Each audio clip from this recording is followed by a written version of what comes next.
সবাইকে জানাই শুভ সকাল। আমি এখন মাঠে যাচ্ছি এই জন্য আমাদের ধান ঝাড়া হবে, মেশিন দিয়ে ধান ঝাড়বে, তো সেগুলো বর জড়ো করছে, তো তাকে আমি যাচ্ছি। এই যে দেখো এগুলো কপির চারা, আর এই সাইডে দেখো কলা হয়েছে, কলা গাছের এসে, আর দেখো এই যে সামনে কলাই।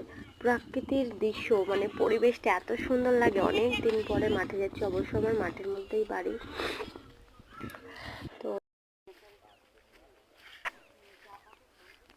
দেখো কি সুন্দর ঘাস, এই ঘাস পেরিয়ে আমি যাবো এখন আমার বরের কাছে।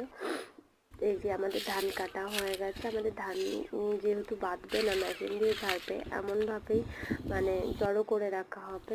কোথায় গেল বরটা? দাঁড়াও দেখাচ্ছি আমার বর কত কষ্ট করছে, দেখো আমিও সাহায্য করবো একটু পর থেকে। ওই যে আমাদের